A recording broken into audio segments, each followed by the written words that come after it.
t'es reconverti parce que tu as tapé 2. Ouais, Re. ouais, salut. Ça va, Adèle? Ouais, ça va. Oh bah alors, t'as l'air d'avoir une petite voix. Ouais, ouais, non, normal.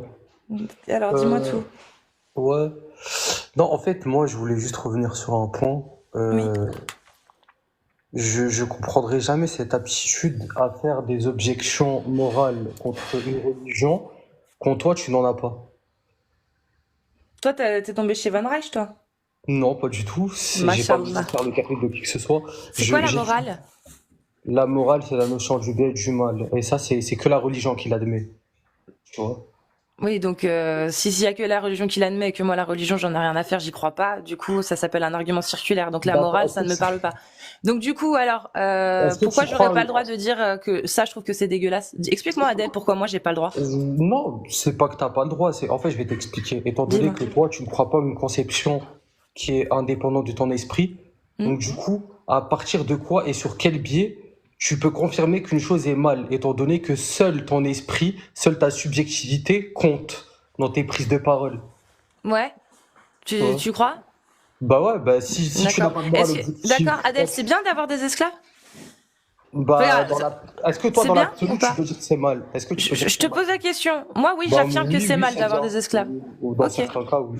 D'accord, dans certains cas, c'est bon. Et est-ce que c'est bien d'avoir des relations S avec une femme si elle en a pas envie? Non, c'est mal. Ah, d'accord. Et quand tu n'es Mais slave, toi, est-ce que tu peux quand dire que tu c'est n'es mal? Dans Adèle, ouais, moi je l'absolu. peux dire que c'est mal, ouais. Dans Est-ce que l'absolu? c'est mal dans Dans l'absolu, c'est très l'absolu? mal. Ah C'est ouais, très comment mal, tu peux c'est le très prouver? très mal. Comment tu Parce peux que le je suis prouver? une femme et que si quelqu'un veut avoir des relations S Ok, avec mais moi, une autre femme, eh elle peut ben dire ne autre fais chose. pas. Ouah, Une autre femme, Adèle. elle peut dire autre chose. Adèle, non, non, aucune Ah femme ne si. te dira ça. Non, Ah si, il y a une non, femme, elle peut dire autre chose. Il y a des femmes, elles aiment bien se faire non. voir. Tu vois? Non, il y a aucune femme qui aime se faire V. Ok. Ça s'appelle plus du V Et dans ce comment... cas-là. Le Attends, V, j'ai une c'est question. la définition du V, Adèle, s'il te plaît. C'est enfin, DV, juste V. consentement. Ouais. C'est quoi la Ne, définition d'un V? ne pas demander le consentement d'une personne. Non, c'est que l'un des deux n'est pas consentant. Oui. C'est pas besoin de demander, c'est que l'un des deux n'est pas consentant. Et Donc alors? ça veut dire qu'une femme qui aime se faire V ne se fait pas V parce qu'elle est consentante, même si elle ne le donne pas son consentement. Alors que un V, c'est justement D'accord. tout est dans le mot, c'est-à-dire que l'un des deux parties n'est pas du tout d'accord. Oui, mais il y a des femmes, Il y a aucune femme elles qui n'aime se défendent. faire V. Non, t'as pas compris, tu m'as même pas laissé finir mon assertion, s'il te plaît. Bah En fait, alors je du coup, tu t'explique. retires ce que t'as dit alors. Non, je retire pas ce que j'ai dit parce que t'as Donc pas tu compris as ce que je voulais affirmé que expliquer. des femmes aimaient se Tu faire peux V. Tu l'as dit, arrêter de Adèle. scinder mes propos, s'il te plaît? Est-ce que tu peux, Adèle, tu l'as dit. peux-tu cesser de scinder mes propos? Adèle, Laisse-moi t'iras finir. voir la rediff, Je tu as n'ai dit pas mot dit pour mot. Alors ça. est-ce que Je tu n'ai pas dit ça. retires? Tu as dit mot pour mot, il y a des femmes, ça c'est Allez. ton avis, il y a des Mais femmes qui te arrête de me diront faire des l'inverse, procès car d'intention. il y a des femmes qui aiment se faire V. Tu l'as dit, Je, Adèle. Est-ce que non, tu tu ne m'as pas retires? laissé finir. Bah Je n'ai pas retire. dit ça. Bah retire, parce que tu l'as dit, hein. Je Non, t'affirme je que n'ai tu l'as pas dit dit. ça. Tu m'as pas laissé finir. Bah, c'est normal, tu me coupes toutes les 5 secondes. C'est Ben normal que. voyons. Bon, vas-y, Adèle, Je n'ai alors, pas dit ça. J'ai exprime-toi. dit qu'il y a des Alors. femmes, il y a des femmes, en soi, elles vont défendre des violeurs, tu vois. Elles Des vont pas V, trouver dis des V, s'il oui, te voilà, plaît. des V, et elles vont pas trouver que le V c'est mal. Parce que, ça existe des femmes, tu vois, en soi, qui sont misogynes et qui défendent des V. C'est ce que j'ai dit. Je t'ai dit, donc, Non, c'est pas ce toutes que les t'as femmes ne dit. sont pas contre le V. Toutes les femmes ne sont pas contre le V. Je te le Ok. dis, ça existe. Oui, ça D'accord. existe. Dans Ok. certaines sociétés, ça existe. D'accord, ok. Est-ce qu'elles défendent l'acte ou la personne? Elles peuvent défendre même les deux. D'accord. Donc tu as des exemples de femmes qui défendent le V. Je te parle pas le violeur, je te parle du V. L'acte en Ça lui-même. existe. Ça Parce que, existe. ok, ça existe. C'est quoi la majorité? Parce que tu sais, La les majorité. détraqués psychologiques, ils comptent pas dans l'équation. Moi, je te parle de la majorité. La majorité des femmes, elles diront quoi? C'est quoi ton étude à toi? C'est juste les femmes. La majorité des femmes diront que le V c'est mal ou c'est bien. Comment tu sais? Adèle, arrête de C'est faire quoi ton étude? l'hypocrite. C'est Arrête de quoi faire ton l'hypocrite. Il n'y a étude? pas besoin d'études à ça. Ne fais pas aux autres ce que tu n'aimerais pas qu'on te fasse. La majorité des gens n'ont pas envie de se faire V, Adèle. Est-ce que toi, t'as envie de te faire V, Adèle? Non. Merci. Là, qui La dit ça? majorité des femmes te diront qu'elles n'ont pas envie. Adèle. Et tu le Ouais. sais très bien, t'as pas besoin de faire, de faire le teubé, tu le sais très bien. Donc à Mm. partir de ce moment-là, Mais c'était pas ça j'ai le pas sujet, hein. besoin d'être religieuse pour savoir que le V c'est pas bien si la majorité des gens n'aimeraient pas se faire V. Ah, donc toi, tu bases ta morale en fonction du nombre de personnes qui En pensent des fonction choses. en fonction du bon sens. Ouais. Oui, Adèle. Après, il y Ah a des bon? études aussi Le derrière. bon sens, Les études comment tu peux... le bon sens, Les bah voilà. études, Les études basent pas les choses sur la scientifiques. morale. Bah justement, c'est pour ça que la morale c'est de la merde, ça ne sert à rien, c'est subjectif. Tu comprends? La morale est subjective, cette notion est complètement nulle en fait. Et la preuve en est, tu vas voir des études scientifiques, les études scientifiques, elles te diront que le V a un impact psychologique et peut briser des gens. À partir de ce Pourquoi elles se moment-là, et basent ces études-là? la majorité des gens, ça s'appelle des études, ça s'appelle tout simplement, c'est des choses que tu Ouais, ok. expérimentes. C'est une expérimentation physique en fait. C'est En pas une fait, tu laisses même expérimentation pas parler. spirituelle. Attends. Je suis en train de te répondre. T'es dans une démarche Je suis en train de te introductive, tu veux pas répondre. laisser Je suis parler. en train de te répondre. Je suis en train Non, de te tu fais une répondre. démarche Je suis introductive. en train de te Tu veux répondre. juste introduire ton avis à toi. Bon, Adèle, C'est paf, tu me poses une question, je vais te répondre. Comment on fait? La science, c'est très simple. Derrière, elle a des études psychologiques, des études scientifiques. Ça s'appelle tout simplement des choses qu'on arrive à expérimenter physiquement, concrètement, avec des panels, des études, des tests. Et on voit que dans la majeure partie des cas, le V est néfaste psychologiquement et physiquement sur la personne. T'as pas besoin d'avoir de la morale pour savoir que c'est pas bien, du coup. Tu comprends? Ok, est-ce T'as que pas besoin je- d'avoir un sens moral. Le V, c'est pas bien parce que la majorité des gens ne veulent pas se faire V. C'est déjà, on devrait s'arrêter là. Il y a pas besoin d'aller plus loin. Maintenant, on va voir les sources scientifiques et les preuves. Oui, effectivement, le V n'est pas bien et on comprend pourquoi les gens ne veulent pas se faire V parce que ça peut détruire psychologiquement, dans la majeure Une partie feuille des cas, et argumentative, hein. physiquement. Voilà, c'est aussi simple que ça. Non, Est-ce que non, j'ai non, non, besoin non, de non. savoir si Non. Dieu, il me dit quelque T'es chose dans pour un avoir un sens échange, on est moral? d'accord. Non, Adèle. Non, En je fait, t'es n'ai dans pas une besoin. démarche introductive. Tu me laisses pas finir. Tu me laisses pas finir. Ouais, depuis Donc tout à l'heure, non, avec les Adèle, opposants. on n'a pas besoin de la morale religieuse pour savoir si le V, il est bien ou pas. Si. Seulement, j'ai pas fini. Seulement, la différence, c'est que moi, j'affirme que le V, dans toutes circonstances, il est inadmissible. Toi, Adèle, grâce à la religion et au nom de la religion, tu es prêt à accepter qu'on V des esclaves. Donc maintenant, tu peux parler. Excuse-moi, je t'ai remute parce que je pensais que t'allais pas te démute. Donc, du coup, là, t'es en train de faire des résumés hâtives. T'es en train de me faire dire des choses que je n'ai pas dit. Ça Ok. s'appelle la diffamation publique. Tu Donc, m'as fais dit très attention à ce que tu dis. Tu m'as dit Parce quoi que je peux alors t'attaquer en justice pour ça. Tu le sais, ça ou D'accord, pas? bah attaque-moi tout de suite. Ben, je le Adèle, ferai. Adèle, attaque-moi tout de suite. Adèle, Voilà. est-ce que c'est bien ou est-ce que c'est mal d'user sexuellement de son esclave dans Alors, l'islam moi, sunnite? je peux, est-ce Est-ce je que peux c'est parler? halal? Je peux Est-ce parler que c'est bien ou est-ce que c'est pas bien, Ok, je Adèle? peux parler? Je peux Je parler veux que tu répondes à la question là Alors, moi, maintenant. On je va peux prouver parler. que je te Je diffame pas. réponds. On va prouver que je te diffame réponds. pas. Adèle, est-ce que dans Je l'islam réponds. sunnite, tu vas répondre un oui ou un Je non? réponds. Est-ce que dans l'islam sunnite, c'est halal ou haram? Est-ce que c'est bien ou est-ce que c'est mal de V une esclave? C'est mal. Ah, tu peux me donner les sources? Alors, c'est quoi les 4 règles en islam? Les 4 règles en islam. Bah, donnez, C'est vas-y. quoi? Alors, le Vas-y. Coran, la sunna, le consensus Ouais. et l'analogie. Il y a un Exactement. consensus, il y a le consensus de l'imam Malik, Ouais, de il dit l'imam quoi? Shafi'i, de l'imam Ahmed. Ouais. Il y a de plein de savants qui condamnent le V et qui rendent même la Oui. femme, laisse-moi parler. Oui, La le femme, V. la Hop, victime. t'es mute. Chut, tu parles du V. Je te parle de l'esclave. Est-ce qu'on a le droit d'avoir une relation sexuelle non consentie avec son esclave dans Oui. l'islam sunnite? Oui, c'est mal. Est-ce qu'on a c'est pas la question. Est-ce qu'on a le droit dans l'islam sunnite, un homme libre a le droit d'avoir une relation sexuelle avec son esclave femme sans qu'elle ait besoin de donner son consentement? Je répète. Est-ce que c'est halal ou est-ce que c'est haram dans l'islam sunnite, Adèle? C'est haram. Source. Source attends, maintenant. regarde. Non, t'as plus le droit de parler. Source maintenant. Tu sources ou tu ne te tais. Arrête de me couper le micro. Source maintenant. Source maintenant. Source maintenant. T'es en train de Vas-y, je contredire parle. le Coran là? T'es en train de contredire les tafassirs? T'es en train de contredire la Tu peux arrêter 424? de faire des millefeuilles argumentatives. Tu es en train de Arrête contredire. faire des millefeuilles Paf, argumentatives. t'es mute. T'es mute. T'es Parle mute. bien. T'es mute, Adèle. Tant que Les tu gens n'apportes pas découpés. la source de ce que tu viens de dire, Wallah. tant que tu dis wallah autant que tu veux, j'en ai rien à faire. Tant que tu ne donnes pas la source. Voilà. Merci. Donc maintenant, on va prouver que Adèle ment. Takria, tu mens. Tu mens. Dans l'islam sunnite, j'affirme, je l'affirme, et que n'importe quel savant vienne me prouver le contraire. Dans l'islam sunnite, il est halal, et c'est Allah lui-même qui a donné l'autorisation dans la sourate 4:24 que vous sont illicites les femmes mariées, sauf si elles sont vos esclaves en toute propriété. D'accord? Verset 23, 1 à 6, donc sourate 23, verset 1 à 6. D'accord? Bienheureux sont les croyants excusez-moi, Je la connais pas encore par cœur, vous inquiétez pas, la prochaine fois elle sera par cœur celle-ci, parce que je la récite tellement souvent. Bienheureux sont certes les croyants, ceux qui sont humbles dans leur salade, qui se détournent des futilités, qui s'acquittent de la zakat et qui préservent leur sexe de tout rapport, si ce n'est qu'avec leur épouse ou les esclaves qu'ils possèdent, car là vraiment, on ne peut les blâmer, d'accord? Maintenant, on va reposer la question, d'accord? On va aller voir dans le fiqh, on va aller voir ce qu'il est dit sur les esclaves. Quels droits ont les esclaves? Est-ce que les esclaves ont le droit de dire non? Non, bien sûr que non, dans tous les textes de fiqh, de jurisprudence des 4 écoles, l'esclave est incapable devant la loi. Les seuls droits qu'ont un esclave, c'est d'être logé, et encore, vêti et nourri. C'est tout. Ce sont les seuls droits que l'esclave a et peut prétendre devant la justice islamique. Un maître, son maître a tout droit sur elle. Tout droit. Il a le droit de la consommer, il a le droit de la louer, il a le droit de la prêter. Et sachez même qu'il y a un article pour ceux que ça intéresse dans Murtaza Khalil. D'accord, il y a un article sur le mandat. Voilà, le mandataire. Un mandant peut assigner à son lit une esclave lui ayant été envoyée par le mandataire. Et il y a toutes les conditions si elle tombe enceinte. Est-ce que vous pensez vraiment qu'une femme qui est déjà esclave est volontaire pour coucher comme ça, se laisser trimballer et coucher avec ses maîtres? Bande de grands malades, ceux qui pensent ça et qui osent sortir ce prétexte et cette excuse, vous êtes des grands malades mentaux. Vous êtes des malades dangereux qui devraient être enfermés dans des asiles psychiatriques. Je le dis, hein. Si vous pensez vraiment que des femmes peuvent donner leur accord réellement à ce genre d'acte, vous êtes des grands malades. Et tout ça, c'est écrit dans l'islam sunnite. Tout. Donc tu es un menteur, Adèle, et tu viens de le prouver.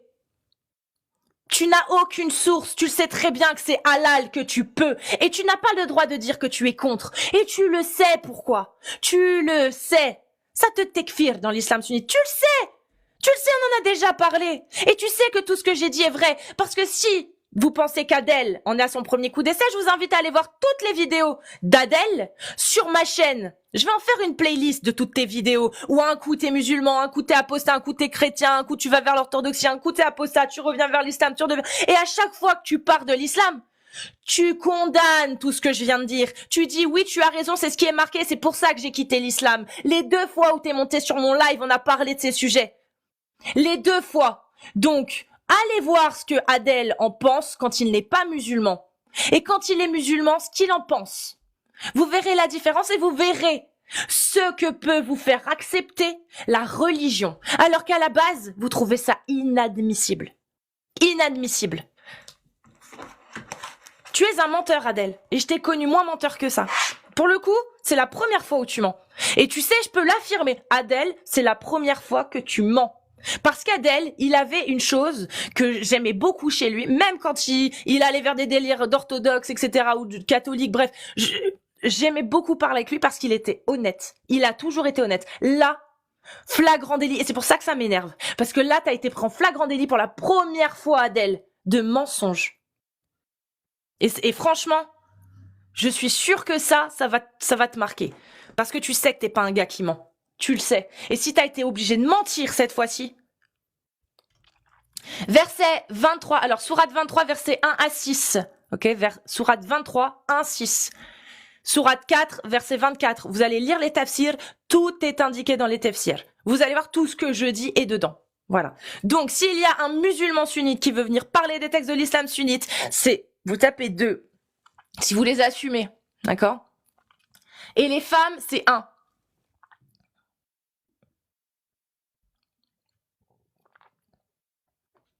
Je suis déçue de te voir mentir comme ça. Putain. Bonjour. Salut Adra. Bienvenue à toi. Tout d'abord, avant de parler avec toi, j'aimerais juste dire que moi, je suis musulmane, tu vois, sunnite. Oui. Et que parfois, je vois tes lives et je vois que toi, tu es dans le respect, en fait. Et franchement, ça me dérange pas, en fait, tant que tu parles dans le respect, que tu montres des preuves, etc. Ça me dérange vraiment pas. Et ben voilà, je voulais juste dire ça. Et du coup, on parlait du fait que les esclaves se font enlever, c'est ça?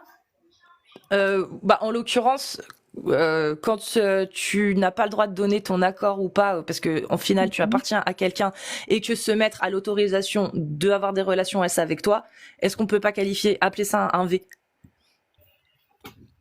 Eh ben oui, bien sûr. Mais j'aimerais juste dire que le prophète, il avait mis en place des mesures strictes, tu vois, pour la protection des esclaves. Oui. Et les femmes qui étaient capturées pendant les guerres, elles n'étaient pas exploitées. C'est-à-dire? C'est-à-dire que quand il y avait des guerres, par exemple, le prophète faisait des guerres parfois de territoires musulmans. Oui. Et que genre après, il y avait des femmes, ils ne les exploitaient pas. Mais exploiter dans quel sens? Est-ce qu'une relation S pour toi c'est exploiter? Oui. Ok, donc si je te sors des hadiths où on voit clairement que le prophète dit à ces hommes qu'ils ont le droit d'avoir des relations S avec les captives avant de les revendre, ça rentre dans le contexte ou pas? Ou ces hadiths sont faux? Si je t'en sors un.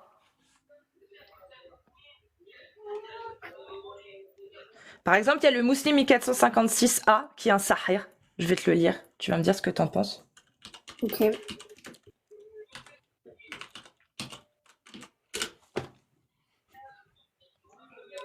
Ah, mince, ça a marché. Tac. Alors, Sunna. Si jamais tu peux le trouver sur le site de la Sunna, sunna.com directement, tu peux le trouver partout en fait, dans les ouvrages de Hadith Sahih, par exemple le Muslim, tu le trouves aussi. Forcément, vu que c'est Muslim. Alors, trad, parce que... Hop. Alors, Abu Saïd al-Khudri a rapporté que lors de la bataille de Hanaïn, le messager d'Allah a envoyé une armée à Aoutas, a rencontré l'ennemi et s'est battu avec eux. Après les avoir vaincus et emmenés des captives, les compagnons du messager d'Allah semblaient s'abstenir d'avoir des relations S avec ces femmes captives parce que leurs maris étaient polythéistes. Alors Allah le Très-Haut a fait descendre à ce propos: les femmes déjà mariées à l'exception de celles que possèdent vos mains droites, c'est-à-dire le verset 4, 24. Vous sont illicites les femmes mariées sauf si elles sont vos esclaves en toute propriété. Et il y a un autre hadith qui parle du coït ininterrompu. Il y a des gens qui sont venus, des hommes, donc des compagnons du prophète qui sont venus voir le prophète en lui disant: nous avons des esclaves, des captifs de guerre que nous aimerions revendre et nous aimerions avoir des relations S avec elles, mais nous n'osons pas car nous ne voulons pas les rendre enceintes. Parce que dans l'islam, tu peux voir par exemple une esclave enceinte peut valoir moins cher par exemple, tu vois.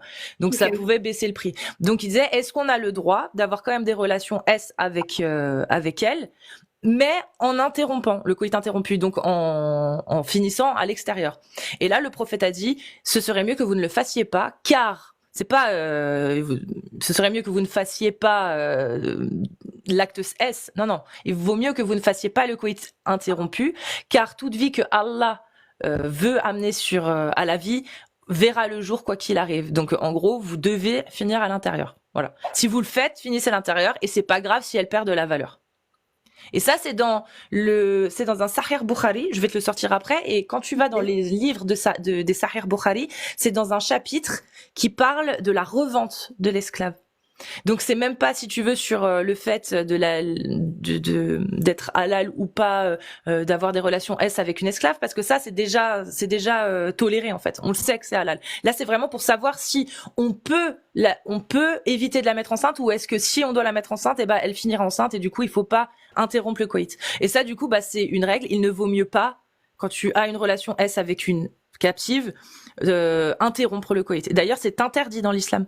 Et il n'y a que ta femme qui peut te permettre de te retirer. Ta femme, ton épouse. Il n'y a que elle qui peut te permettre de te retirer. Normalement, à chaque relation S, tu devrais terminer à l'intérieur. Sauf si ta femme te donne l'autorisation de sortir. Voilà. Et j'ai une question. Et tu suis quelle école? Les 4. Les 4? Ouais. Ah, ok, d'accord. Mais aussi, on peut parler aussi du fait que le prophète, il avait dit que quiconque frappe injustement son esclave ou le bat, la rétribution sera exercée sur lui au jour du jugement. Oui, donc c'est-à-dire qu'il n'y a pas de punition de son vivant. C'est-à-dire que si un esclave se fait frapper injustement, il peut pas aller porter plainte. Il aura pas de réparation dans cette vie. Mais attends, excuse-moi. Et aussi le fait que c'est interdit de donner un travail que les esclaves ne peuvent pas supporter. Exactement. Oui. Mais c'est plutôt logique. Enfin, oui, oui, excuse-moi. Mais ce que je veux dire, en fait, c'est que, comme je t'ai dit, le prophète, il a mis des mesures strictes. Et que, attends, excuse-moi, les Oui, je croyantes, t'écoute. les esclaves dont tu parlais, elles étaient croyantes ou pas? Maria Al-Qibtiyya s'est convertie à la religion musulmane, par exemple, oui. Il y en avait qui étaient musulmanes. Pas toutes, il y avait des juives, des chrétiennes, des polythéistes.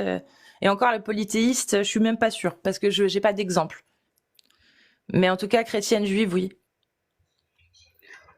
Et pourtant, c'est interdit de, enfin, je sais pas si je peux le dire, mais de Forniquer. oui, avec une personne non croyante. Ouais, mais justement, c'est là que Allah a fait descendre aussi des versets pour dire que vous sont licites vos épouses. Et vos épouses, ben, on le sait qu'elles ne peuvent être que musulmanes, juives ou chrétiennes. Ça, on le sait. Il l'a dit aussi. Et vos esclaves. Et les esclaves, elles peuvent être n'importe quoi. Donc, c'est pas de la fornication si Allah a rendu licite les esclaves. Mais de base, les esclaves, elles ont été faites pour avoir un travail, tu vois. Enfin, non, excuse-moi, non, dis comme Captifs ça. de guerre. C'est des Oui, captifs voilà, de guerre. exactement. Voilà. Donc, Genre pour avoir soit elles mouraient, soit elles étaient esclaves, en gros. Ben, excuse-moi, on me demande de... Tu préfères mourir ou être une esclave Ça dépend. Non, oui, Tu ça m'as dépend. entendu parler de l'histoire de Safia, l'une des femmes du prophète. Non, j'en connais que quelques-unes, pas Safia, par contre. Alors, je vais te la résumer. Safia, c'était une juive de la tribu des Banu Nadir, qui était la femme, elle avait 16 ans, elle était déjà épouse. Donc, tu vois, c'est comme quoi on se mariait très tôt quand on était jeune, enfin, à cette époque-là, qui était épouse du chef de la tribu des Banu Nadir. Et ils se sont fait attaquer une première fois par le prophète, et 2 ans après, donc ils se sont exilés entre-temps à Khaybar, dans une oasis, pour être tranquilles, à presque 200 kilomètres. Et 2 ans après, ils se font réattaquer par le prophète et la tribu, parce que forcément, bah, il y avait des petites guerres, etc. Et cette tribu qui était des paysans, bah, le prophète a réussi à les asservir, donc il a tué tous les hommes, il a fait tuer tous les hommes, et il a récupéré les femmes et les enfants. Et dans les femmes et les enfants, il y avait Safia, forcément. Et Safia, il lui a donné le choix. Soit tu rejoins ta famille qui est déjà esclave, du coup, qui reste nos esclaves, soit tu te maries avec moi. Bah elle a choisi de se marier avec lui, forcément. Mais est-ce qu'elle en avait vraiment envie? Est-ce qu'elle aurait pas préféré faire autre chose, c'est-à-dire pouvoir peut-être se venger? Bah dis-toi qu'à la soirée de leur mariage où il y a eu la lune de miel, et ça tu peux aller vérifier dans les chroniques de Tabari. Si tu veux, je te donne la référence, je l'ai donnée tout à l'heure, mais je pourrais te la redonner. Où il y a cette histoire, au moment où ils étaient sous la tente, il y a l'un des compagnons du prophète qui est resté à l'ouverture de la tente, à l'entrée de la tente, parce qu'il craignait pour le prophète. Et le lendemain, il explique au prophète pourquoi. Parce que le prophète s'étonnait de le voir. Il dit, mais pourquoi t'es resté là veillé toute la nuit? Mais parce que, mon prophète, tu as épousé une femme dont tu as tué toute la famille. Toute la famille et l'époux, la veille. J'ai eu peur qu'elle t'attaque. Ce qui est logique et sensé. Et des fois, les gens, ils font des choix qui sont pas forcément compréhensibles, tu vois. Mais là, pour le coup, est-ce que je choisis entre mourir ou être esclave? Je préférais avoir le choix d'être juste libre, en fait. C'est un faux dilemme. C'est un faux dilemme. Et quant à être prisonnière de guerre, je préfère être prisonnière de guerre, mais avoir quand même des droits, à savoir, on ne me touche pas, on ne me vêt pas, on ne me frappe pas. D'accord, on m'emprisonne, on m'enferme pendant un certain temps parce que, et forcément, tu es une prisonnière de guerre, tu es dans le camp adverse. Donc normal, on essaie de te mettre à l'abri pour ne pas que tu puisses attaquer, tu vois. C'est logique, tu vois. C'est prendre ses dispositions, ses précautions. Mais j'aimerais pouvoir avoir mes droits aussi, qu'on ne me vêt pas, qu'on ne me frappe pas, qu'on me fasse manger au moins un minimum, que je puisse survivre, quoi, tu vois, qu'on me traite bien. Mais le bon traitement passe aussi par le fait de ne pas être V et de ne pas être frappé. À l'époque, le V et le fait de faire frapper, c'était pas considéré comme un mauvais traitement, en fait. C'était juste la justice. C'était la justice. C'était la justice de Allah. Le V n'est pas bien, mais sur une esclave, ce n'est plus un V parce que elle t'appartient. C'est comme ton épouse. Le V conjugal n'existe pas dans l'islam, c'est ton épouse, elle t'appartient, tu as le droit de coucher avec elle même si elle a pas envie. Et si elle a pas envie et elle se laisse faire, c'est pas un V. Si elle a pas envie et qu'elle se laisse pas faire, bah tu dois la laisser, mais les anges la maudiront jusqu'au petit matin. Tu vois, enfin, le V conjugal n'est pas reconnu dans l'islam. Comme le V des esclaves. Par contre, en dehors des esclaves et des épouses, effectivement, le V est totalement condamné parce que c'est de la fornication. Et du coup, c'est sans coup de fouet. Mais après, est-ce qu'on ne peut pas dire que les voleurs, etc., dont tu en avais parlé, est-ce qu'on ne peut pas dire aussi que ils n'étaient pas vraiment croyants parce que dans toute religion, il y a sûrement des gens bien et des gens mauvais. Enfin, des gens qui... Je sais pas, Adra, je sais pas. J'en sais rien. Tout ce que je sais, c'est que t'as une autorisation de V dans certains cas. La femme esclave et ton épouse, même si elles veulent pas, elles sont obligées de dire oui. C'est un V. Et tu as le droit de le faire. Et c'est Allah qui a donné cette autorisation. Moi, derrière, qu'il y a des gens qui V ou qui V pas, je sais pas au nom de quoi ils le font. Je sais pas. Mais tout ce que je sais, c'est que Allah, il a dit que le V conjugal n'existait pas et que le V sur les esclaves non plus. Vous avez le droit. Les hommes ont le droit. Sur ces femmes-là, quand elle leur appartient. Moi, c'est tout ce que je condamne. Tu comprends? Derrière, après... Salut Amir. Salut, salut tout le monde. Adra, je peux? Oui, bien sûr. J'ai entendu une question pertinente de ta part et j'aimerais bien te la poser. Tu as dit, tu préfères quoi? Mourir ou être esclave? Et moi, je te rajouterai le détail. Ce que ça veut dire esclave, dans ces conditions-là. C'est-à-dire que ton maître, il peut coucher avec toi quand il veut. Et en plus de ça, il n'y a pas que lui. Il peut te vendre à son voisin et lui aussi, il peut coucher avec toi. Et si il en a marre, l'autre voisin aussi, on peut te revendre une troisième fois, une quatrième, une cinquième. C'est-à-dire toute la tribu, finalement, pourrait coucher avec toi. Sans que tu le veuilles. Qu'est-ce que tu préfères? Mourir ou être esclave dans ces conditions? Franchement, moi, à leur place, j'aurais préféré mourir, bien sûr, mais Moi aussi, je te le dis, oui. Tu as raison. tout être humain aurait préféré mourir, mais pour avoir des relations, il fallait vraiment passer par le cadre du mariage. Dans le Coran, en fait, je parle. Non, dans le Coran Adra, il dit vous pouvez voilà, avoir une, deux, trois, quatre femmes et des esclaves que vous possédez. Vous pouvez coucher.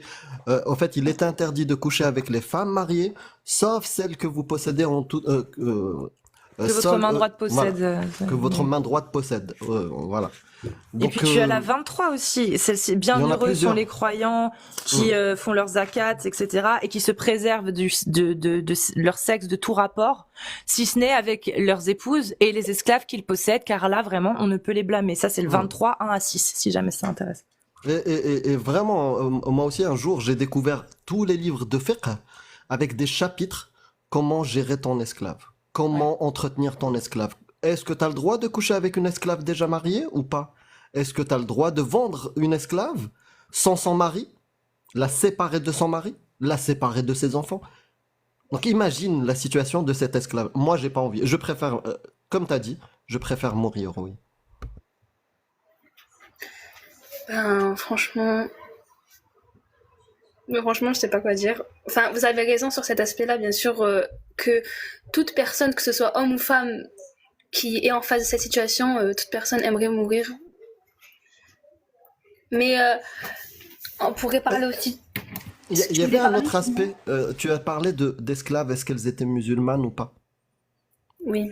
Il faut que tu cherches. Il y a un hadith qui est intéressant de Omar qui se balade dans la ville et qui croise une esclave musulmane voilée. Une esclave musulmane voilée. Tu le connais celui-là, non, Adra? Non, je le connais pas. Vous Donc, vraiment... ouais, il croise une esclave musulmane voilée et il lui dit A'utiqti, c'est-à-dire est-ce que tu as été libéré? Elle lui dit non, ben là. Il lui dit mais comment ça se fait que tu portes la tenue des hara'ir, des femmes libres? Elle lui dit, bah, elle bug. Bah, et en fait, il lui dit, bah, tu le retires. Tu retires ce voile-là parce qu'il est dédié aux femmes libres musulmanes. Et en fait, elle a hésité. Omar, il a pris son bâton, il l'a tapé sur la tête jusqu'à ce qu'elle le retire. Omar ibn al-Khattab, c'est un des compagnons Mubashar bil Jannah, c'est-à-dire voilà, il devrait normalement, il a la garantie d'aller au paradis. Voilà, Mais il n'y avait pas que les musulmans. Enfin, c'est un acte mal, mais c'était à quelle époque? À cette époque-ci, il n'y avait que de l'esclavagisme. Enfin, Oui, T'as oui, oui, raison. T'as tu as raison. raison. Et Mais tu sais, attends, juste vite fait, pour préciser, cette loi-là, c'est pas que pour les croyants musulmans, c'est pour toute personne libre dans un État islamique, c'est-à-dire les musulmans et les dhimmis, donc les juifs et les chrétiens. Ils ont le droit d'avoir aussi des esclaves. Et cette loi, ils ont le droit aussi de l'appliquer si leur religion leur permet, tu vois, parce que c'est appliqué à tout croyant qui a un esclave. Voilà. C'est pas, donc oui, c'est pas que les musulmans. Mais là, vraiment, on ne parle que de la loi de Allah. Donc la charia. On parle pas des gens, du tout. Et oui, à l'époque, t'as raison, l'esclavage était quelque chose de courant. Enfin, de commun, en tout cas. Mais ça ne j'aimerais change bien- pas. Oui. je peux te faire j'aimerais une critique, Adra? Oui, bien sûr. La seule critique que je peux te dire, parce que depuis tout à l'heure, tu es respectueuse, calme, tu coupes pas la parole, tu prends la parole au bon. Ça, c'est très bien. Mais demande les sources. Je viens de te raconter une histoire. Quand quelqu'un t'affirme quelque chose, que ça soit un imam, un docteur en théologie, il te raconte une histoire, tu lui dis c'est quoi ta source? C'est quoi ta source? Donne-moi, je veux vérifier moi-même. Tu peux pas faire confiance ni à moi, ni à quelqu'un d'autre. Voilà, même si c'est quelqu'un en qui tu as confiance, donne-moi la source. Tu vois ce que je veux dire, Adra? Oui, bien sûr. Voilà, bah, je te donne la source pour ce que je t'ai raconté. Les deux. Attends, je vais la noter, tu peux me dire si tu Ouais, ouais, je cherche et je te la donne. C'est dans le Al-Musanaf que tu l'as ou t'en as encore un autre? Parce que l'autre, je le retrouve pas. Je sais que j'ai l'autre aussi, mais je sais pas où il est. Attendez, j'aimerais juste dire aux commentaires que j'ai 17 ans et que peut-être ma voix elle paraît jeune, etc. Mais j'ai pas 12 ans, etc. T'as 18 ans quand? Putain, j'aurais dû te poser la question. En mars. Mars. J'irais comme moi. Le combien? 29. Ah, moi avant. Donc t'es pas poisson, t'es bélier. Oui.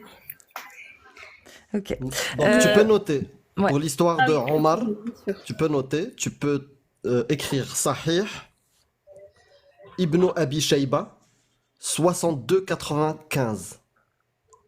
Ibn Abi Shayba. Mhm. C'est un hadith sahih. Voilà. 62,95. Tu peux même, pour essayer de trouver, Omar, Gilbab, frappé. Un truc comme ça. Peut-être en français tu pourras le trouver, mais c'est certain, si tu traduis en arabe, tu vas tomber dessus. Si tu n'arrives pas à le trouver, tu peux me contacter même en MP, je t'envoie le lien. Il est qu'en arabe celui-ci en plus, je crois. Ouais, ouais. Mais il a le été site, traduit, hein, tu le trouves traduit, ouais, bien sûr. sur Godly Verses, ils l'ont traduit, ils l'ont ajouté. Voilà. En fait, je comprends pas les commentaires parce qu'en fait, oui, je suis mineure, etc. Mais moi, en fait, je suis quelqu'un qui va apprendre comparé à vous, qui, vous faites que Non. de parler, que de Non, parler. Adra, pour savoir, pour comprendre, ils ont raison parce qu'on a une règle. Au fait, Ouais. on débat pas, on discute pas avec les mineurs, voilà, par précaution. C'est une règle qu'on a établie. Oui, bien Parce sûr. qu'en fait, si tu veux, on n'est pas là pour comment dire, prendre les décisions à la place des parents, tu vois. C'est-à-dire que si tes parents n'ont pas envie, par exemple, que tu parles avec nous, bah au final, on n'a pas à aller à l'encontre de leur volonté, tu comprends. Et ça, c'est pour ça qu'on met la limite à 18 ans, quoi. Parce que effectivement, t'es quelqu'un qui veut vraiment apprendre. Et comme l'a dit Amir, le meilleur conseil qu'on peut te donner, c'est d'être toujours vérifier les sources qu'on te raconte. Tout le temps. Voilà. Mais du coup, on va devoir abréger. Je suis désolée, Adra. Vraiment. Ah, c'était agréable. C'était très d'écouter, agréable. Oui, voilà. oui, c'était vraiment agréable. Mais je suis désolé. Ouais. Et pas que pour ce qu'elle t'a dit et ce que je t'ai dit, pas que pour l'islam, pour la science, pour la politique, pour n'importe quelle information, quelqu'un qui t'affirme quelque chose, ah, s'il te plaît, Va la vérifier. source. Oui, oui, bien sûr.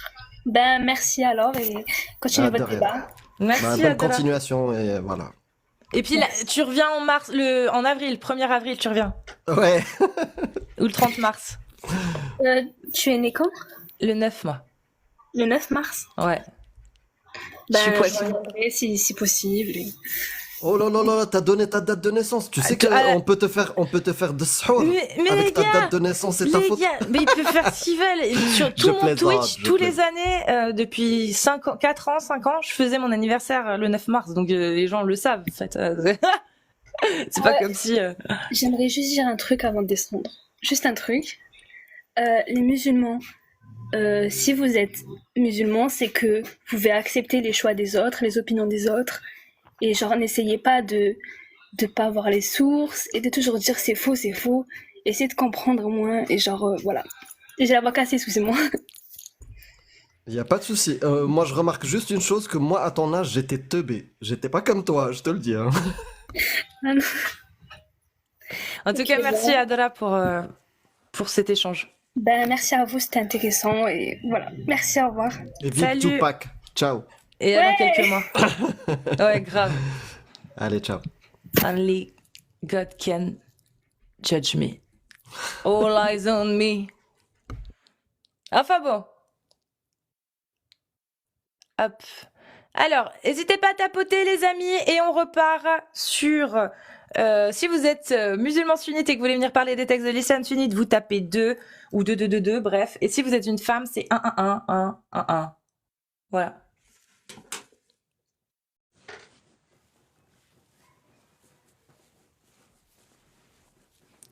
Oh yeah.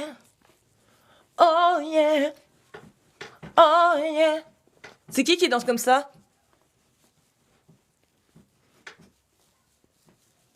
Vous savez qui c'est qui danse comme ça? Vous irez voir, c'est dans Scarface. C'est Hancock, comme la volaille.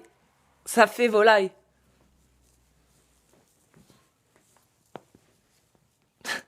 Elle danse pas comme ça? Michelle Pfeiffer, c'est ça? Si, elle danse comme ça, non, Scarface. Hancock, ça fait volaille. C'est ça, hein? Ouais, un peu, oui. Un beau bonjour du Québec, bienvenue alors aux Québécois, aux Français, n'hésitez pas à taboter aux Suisses, aux Belges, aux Algériens, aux Tunisiens, aux Marocains, aux Égyptiens, aux Italiens, aux Allemands, Bon, non, là je vais un peu trop loin, à tous ceux qui comprennent ce que je dis, donc tous ceux qui parlent français déjà, et tous les autres qui comprennent juste un petit peu, bah quand même, bienvenue à vous, j'espère que vous allez bien, voilà, coucou, une pensée... pour toutes les personnes francophones qui viennent sur les lives mais qui ne sont pas forcément en France, voilà, ou qui ne font pas forcément partie du territoire français, n'est-ce pas, que ce soit les dom-tom ou métropolitains, voilà. Alors, Marielle Coptia, je vous laisse tapoter les amis, je vous remercie. On va pouvoir parler de Marie Lacopte qui était la S-Lave. S-Lave de notre prophète Mohammed, mashallah. Donc oui, à l'époque, des S-Lave, il y en avait. Il y en avait. Donc c'est quelque chose qu'on pouvait qualifier de normal, on pourrait dire. Hein. Mais il y a des particularités sur Maria, sur Maria Lacopte, Maria El Coptia, Marie. Hein, Marie, alors je devais dire Maria, parce que sinon vous allez penser, ceux qui viennent en cours de route, que Marie, je parle de Marie, la mère de Jésus. Pas du tout, on parle de Maria El Coptia. Dans l'islam, qui est-elle ? Alors, dans l'islam, Maria el-Coptia, c'est très simple. Donc, c'était l'esclave, comme on vient de le dire, du prophète. Mais, comme on le sait, dans l'islam et dans la loi, donc le juridisme islamique, nous avons l'autorisation, enfin, les hommes, d'accord, les hommes libres, ont l'autorisation de, comment dire, user, abuser, dénoyauter, voilà, de dénoyauter leur esclave femme. Voilà. Leur slave femme. On va dire juste slave, parce que ça vient de slave, le mot. Leur slave femme. Voilà. Donc, comme il avait l'autorisation de dénoyauter ses slaves femmes, sachez que Maria n'a pas délogé à la règle. D'accord ? Elle a été, la slave S-U-L du prophète Mohammed. Et d'ailleurs, c'est la seule femme après Khadija, selon les sources islamiques, qui lui a donné un enfant. Un fils qui s'appelait Ibrahim. Vous pouvez le vérifier. Hein. Ibrahim, malheureusement, mesquine, il est mort quand il avait 2 ans. Voilà. Donc, et le prophète est mort 2 ans après, je crois, ou 3 ans après la mort d'Ibrahim. Quelque chose comme ça. Normalement, hein, c'est là que le bas blesse, parce que comme Ibrahim est mort, Maria, qui devait être libérée à la mort du prophète automatiquement, étant donné qu'elle était devenue la mère du fils de son maître, donc dans la juridiction islamique, il est dit que toute slave femme qui donne naissance d'un enfant à son maître et que ce maître reconnaît l'enfant, elle devient libre à la mort de son maître, automatiquement. Okay. Mais comme Ibrahim est mort avant le prophète, eh bien, fatalement, elle n'a pas pu avoir recours à ça. Par contre, elle a été entretenue et je crois, du coup, refusée.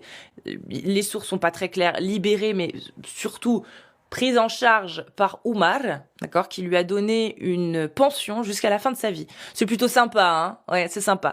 Enfin bon, si on dit que ça d'Omar, on se dit ce mec est un gars sympa. Mais quand on va voir un peu plus loin ce que Omar a fait dans l'islam, dans l'histoire en tout cas, selon les sources islamiques, on se dit ouais, c'était pas si un chic type que ça, hein. Mais bon. Ça, c'est une autre histoire. Donc, Maria el-Qibtiyya, voilà, c'était la slave femme SUL du prophète, qui la gardait et qui lui a donné un fils, qui est décédé miskine, voilà. Mais d'où vient Maria el-Qibtiyya? Parce que c'est ça qu'on veut savoir, hein. Maria el-Qibtiyya, à la base, c'est une copte, hein, comme son nom le dit. Voilà. Donc les Coptes, c'est surtout l'Égypte en finale. Donc elle venait d'Égypte. C'était une slave déjà à l'époque, hein, du gouverneur d'Égypte. Voilà, donc c'était sa slave et sa sœur Cyrine, qui était la sœur de Maria, était également la slave du gouverneur. Et le gouverneur un jour, il reçoit un messager qui lui amène une missive et qui lui dit tenez. Ceci vient de la part du prophète Mohammed sallallahu à l'oignon et à l'oignon rue. C'est salalali l'aleikoum aussi, hein. Bisous les salades et les loukoum, on pense très fort à vous. Et excusez-moi, c'est de la private joke, voilà. Et du coup, il prend le truc, hein, il lit, il dit déjà c'est qui ce Mohammed? Chelou. Et puis il voit que Mohammed il dit en gros si vous voulez être tranquille, etc., reconnaissez pour seul Dieu Allah et son messager, et reconnaissez du coup le jour du jugement dernier. En gros, prêtez allégeance, quoi. Voilà, c'est Allah, convertissez-vous. Sinon, on vient, on vous frappe. Voilà, en gros. Hein. Il dit, oula, je sais pas vraiment qui c'est, ce gars, mais il m'a l'air un petit peu détraqué. En plus, il m'amène quelqu'un pour m'apporter directement son message. J'ai dit, je sais pas trop qui c'est, mais je veux pas prendre de risques. Alors déjà, non, je vais pas me convertir. Mais par contre, vous direz à votre Mohammed, pour pas trop qu'il s'énerve, je vais lui donner 2 slaves, 2 ânes et un eunuque. Voilà, en gros. Hein. Donc du coup, il fit envoyer Maria ainsi que sa sœur Cyrine, un eunuque, ainsi que l'âne Douldoul et l'ânesse Yafour. Ok. C'est bon jusque-là. Donc le messager fit chemin inverse avec les cadeaux, les offrandes du gouverneur. Et Mohammed, en voyant tous ces cadeaux, il se dit quoi? Il se dit non mais il se fout de moi, il s'est converti. Non, il s'est pas converti, il se fout de moi. Moi je lui ai dit de se convertir et lui il me donne des cadeaux. Allez, on va aller lui parler. Parce que là, non, Allah il est pas d'accord, Allah... C'est pas n'importe quoi. Hein. Moi, je crois en mon message, je suis son messager, je veux que la parole soit répandue. Donc, ce gouverneur qui me prend pour un oncle, je vais aller le voir et je vais lui prouver que je suis le prophète et qu'il y a que Allah, parce que là, apparemment, ça va pas. Mais non, il a pas du tout dit ça. Pas du tout. Vraiment pas. Non, le prophète, il a juste dit « Ah, merci, c'est cool, j'ai 2 gonzesses. » Donc, il a donné Cyrine à son compagnon Hassan bin Thabit. Oui, c'est Thabit. Vraiment, hein, c'est marqué Hassan bin Thabit. C'est Thabit. J'ai juste pas l'accent, mais Thabit. Voilà. Et lui, il garda Maria el-Qibtiyya. Ok. Et puis pour ceux qui disent que je dis n'importe quoi et que j'invente, les gars, c'est très simple. Vous allez aller dans les sources que je vais vous donner. Hein. Donc, déjà pour commencer... Vous avez la Sira d'Ibn Kathir, page 191, la Sira d'Ibn Ishaq, donc Ibn Hisham, et voilà. Selon Guillaume A, alors ça c'est une des versions, ce sera la page 711. Selon William Moore, ce sera la page 74. Et selon les chroniques de Tabari, ce sera le volume 39, page 22, page 161, page 193, page 195, page 194, le volume 8, page 110, page 131, le volume 9, page 39, page 141, page 147, le volume 13, page 58, page 168, d'accord? Et vous pourrez aussi aller voir par exemple le Sahih Muslim 66-76, 6676, le An-Nasa'i, l'ouvrage d'An-Nasa'i sur les hadiths Sahih, volume 4, page 205. Les deux versions de la révélation du verset, c'est du 66.1, parce que forcément c'est en rapport avec les 66.1, Maria el-Koptia. Ok? Voilà. Donc, pour ceux qui disent que je mens, je pense que je vous ai donné suffisamment de sources pour vérifier que ce que je dis n'est pas des conneries. Donc, je vais continuer maintenant. Voilà. Et puis, désolé à ceux qui connaissent pas l'islam sunnite ou qui ne connaissent pas cette histoire-là. Mais vous pouvez les vérifier. Toutes les sources sont données au travers de ce que je dis. Voilà. Alors. Donc, Maria el-Koptia a été donnée au prophète. Le prophète l'a gardée. Il l'a prise en tant que slave. Et il en a usé comme il en avait le droit, car Allah l'a dit dans son verset de la sourate 4, verset 24, vous sont illicites, vous sont interdites les femmes qui ont un mari, sauf si elles sont vos esclaves en toute propriété. Voilà. Et d'ailleurs, comme le dit également la sourate 23, verset 1 à 6. Voilà. Voilà. C'est comment déjà? Je vais vous la lire. Voilà, comme ça vous allez comprendre. Hein. Tac, parce que ça c'est vrai, ça on n'en parle pas à la mosquée, ça fait mauvais genre. Alors, sourate 23, les croyants, versets 1 à 6. Bienheureux sont certes les croyants, ceux qui sont humbles dans leur salade, qui se détournent des futilités, qui s'acquittent de la zakat et qui préservent leur ex de tout rapport. Vous avez compris? Si ce n'est qu'avec leurs épouses ou les slaves qu'ils possèdent, car là vraiment, on ne peut les blâmer, mashallah. Voilà. Ça se vérifie. Vous pouvez aller lire les tafasil de Ibn Kathir à Tabari en passant par Qurtubi, Jalalain, Barrawi, Saadi, et entre autres, hein, il y en a d'autres. Vous verrez que ça veut bien dire ce que ça veut dire. Voilà. Les slaves femmes, d'accord, sont licites SUellement. Voilà. Et comme c'est une slave et que quand on va voir dans la jurisprudence islamique qu'une slave ou qu'un slave devient devant la loi totalement incapable, ses seuls droits devant la loi, devant le droit, la loi, la charia, c'est que son maître le nourrisse et le vêtisse. Voilà. C'est tout. C'est-à-dire qu'il doit faire tout ce que son maître lui demande. La seule chose que son maître n'a pas le droit, c'est de le pragmatiser sans avoir avant demandé un recours devant le juge, forcément. Voilà. Devant le gouverneur, ou peu importe, bref. Ceci étant dit, toutes les femmes slaves, voilà, toutes les femmes slaves en islam sont tenues, d'accord, de se laisser garder par leur maître, si celui-ci l'exige. Voilà. C'est ça l'islam sunnite, faut le savoir. Donc Marie el-Koptia est restée la slave jusqu'à la mort du prophète, est restée sa slave. Voilà. Et de ce fait, bon, il l'aimait bien, j'avoue qu'il l'aimait bien quand même. Il l'a jamais libérée, il l'a jamais mariée, alors qu'elle s'était reconvertie. C'est-à-dire que Maria el-Koptia, elle s'était dit, je vais quand même me convertir à l'islam, comme ça peut-être que j'aurai une chance d'avoir un statut autre que celui de slave. Pas du tout. Elle s'est convertie à l'islam, mais elle est restée slave jusqu'à la fin. Voilà. Enfin bon. Donc Maria el-Koptia, c'est cette femme qui était déjà slave à l'époque quand elle était slave du gouverneur d'Égypte. C'était une copte. Et elle a été remise en cadeau à Muhammad pour que Muhammad se calme et qu'il vienne pas attaquer le gouverneur d'Égypte. Et elle a été gardée slave jusqu'à la mort du prophète par celui-ci, qui abusait d'elle SUellement parce qu'il en avait le droit étant donné que c'était sa slave. Voilà. C'est beau l'islam. C'est beau. Alors, sachez, chers gens, que non, je suis pas fan d'islam, comme vous pouvez le voir, c'est assez dégueulasse ce qu'il y a dans les textes. Donc, chers jeunes gens, et surtout, n'ayez pas la prétention de croire que je suis fan des musulmans, parce que je ne parle jamais des musulmans. Donc, n'ayez pas cette prétention, chers jeunes gens musulmans, dans les commentaires. Vraiment pas. Par contre, de l'islam et des saloperies qu'il y a dedans, oui, je suis fan de ce que j'apprends dans l'islam. Les saloperies qu'il y a dedans, c'est incroyable. Hein. Vous en voulez une autre? Safia. Vous connaissez Safia? Oui, la femme du prophète, l'épouse du prophète. Ah, elle, c'était pas une slave.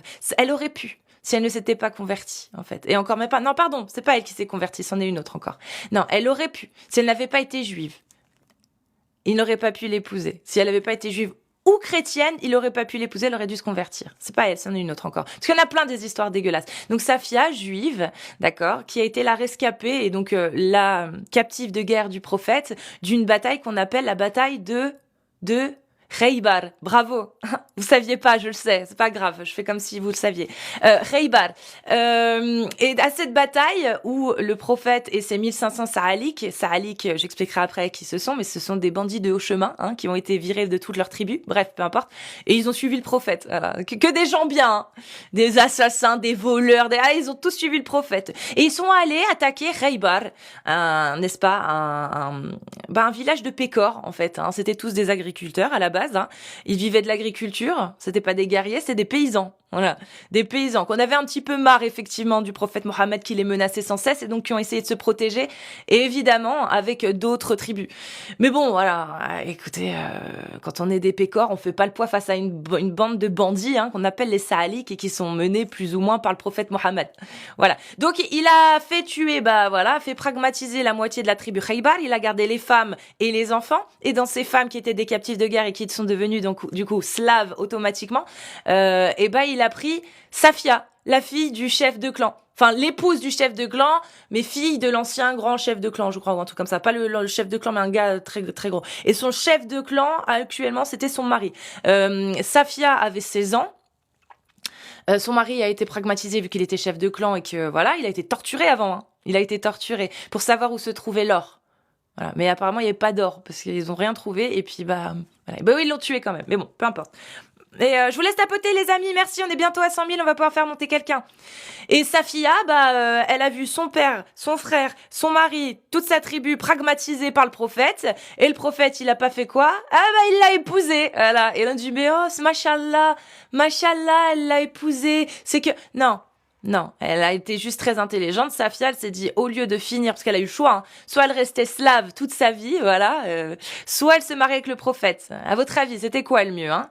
Voilà. Donc elle s'est mariée avec lui, voilà, hein. Et après, bien évidemment, quelques jours après que le prophète ait pragmatisé toute sa tribu, voilà. Je remixe rien, ça. Hein. Ça, pour le coup, il y a pas de souci dans l'islam sunnite. C'est parfaitement établi que Khaybar, que Safia a été l'une des rescapées et donc la captive de guerre, et qu'elle a été contrainte d'épouser le prophète, sinon elle restait esclave toute sa vie.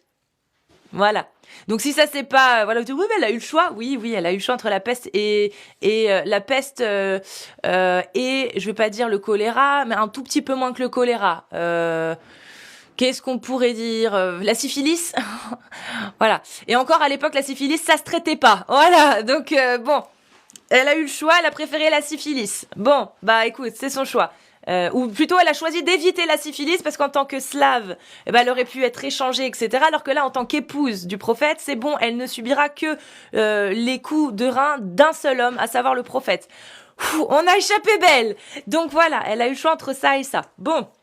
Safia donc est restée l'épouse du prophète jusqu'à la fin, mais ce qui est intéressant de savoir, c'est qu'au moment où il revenait du chemin entre Khaybar et Médine, il a épousé. C'était quelques jours, voilà, entre le massacre de sa famille et le moment où Safia est contrainte de l'épouser.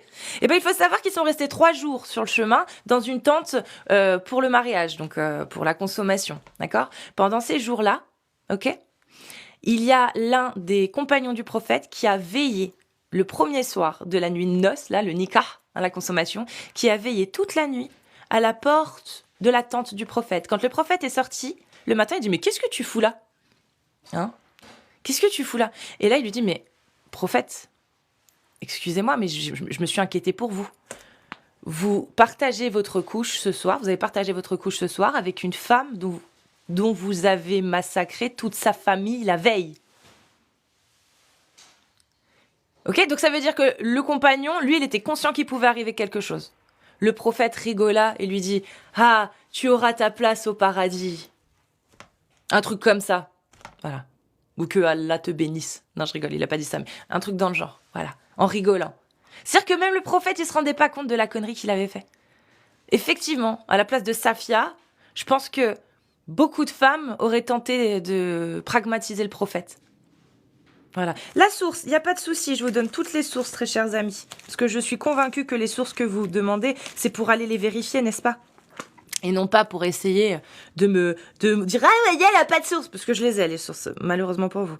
Alors, vous pouvez aller voir Sahih Bukhari, 41,98. C'est bon? Sahih Bukhari, 41,98. 4198. Vous pouvez aller voir les Chroniques de Tabari, volume 8, pages 122 et 123. D'accord? Donc, bien évidemment, traduit de l'arabe en anglais, celui-ci. Mais une fois que vous allez dans la traduction anglaise et que vous retrouvez le passage, rien ne vous empêche d'aller chercher dans la version arabe pour voir si c'est la même chose. Spoil, c'est la même chose, on a fait les vérifications. Mais bon, voilà, c'est bon. Tabari, volume 8, page 122 à 123. Ok? Ensuite, il y a le Sahih Muslim, d'accord? 3329. Sahih Muslim, 3329. Il y a également le 3328. D'accord? Le 3328, 3329, ok? Il y a également le Sahih Bukhari, 2228. 2228, Sahih Bukhari, 2228. Ok? On continue. Le Muslim, 3328. Le Bukhari, j'ai déjà dit, excusez-moi. Le Bukhari, 371. 371, facile à retenir avec 3 chiffres. D'accord? Vous pouvez aller voir le Sahih Bukhari, 367 également. Ah, attendez, non, celui-ci, prenez-le pas parce que c'est sur le volume 1, L8, 367. C'est pas le bon référencement, mais vous pouvez le taper quand même, vous trouverez. Bukhari, V1, L8, 367, vous allez trouver. C'est juste que c'est pas le même référencement que je vous donne depuis tout à l'heure, mais vous trouverez. Tabari, volume 39, les Chroniques de Tabari, volume 39, page 185. Ça, c'est l'histoire de l'attente. Celui-ci, par exemple, pour la source que je viens de vous citer, là, c'est l'histoire là où j'en étais. C'est parfait. C'est le Bukhari, le Tabari, les Chroniques de Tabari, volume 39, page 185. Ok, voilà. Je pense que vous aurez déjà assez à faire pour trouver ces sources-là. Donc, voilà Safia. Safia, de la tribu des Banu Nadir, qui a vu toute sa tribu pragmatisée par le prophète et les Saliks et ses compagnons, s'est retrouvé forcé à se marier avec le prophète s'il ne voulait pas rester slave toute sa vie, à se faire culbuter par des maîtres qui se la seraient échangés ou revendus. Voilà. Parce que c'est ça l'islam sunnite, les amis. Hein? Voilà. Donc on est à 100 000. Je vous remercie tous ceux qui ont tapoté. On va pouvoir commencer à faire monter des gens. Je remercie à tous ceux qui participent au tapotage pour stabiliser ce live. C'est très important. Je vais faire du one-one. Hein. Il n'y aura pas d'autres personnes que je vais faire monter, sauf Amir Aposta, s'il passe. Mais sinon, je ne fais monter personne d'autre pendant les prochaines heures. Sachant qu'à 20h20, vers 20h20, on se retrouve chez Jack le Fou. D'accord? Donc voilà.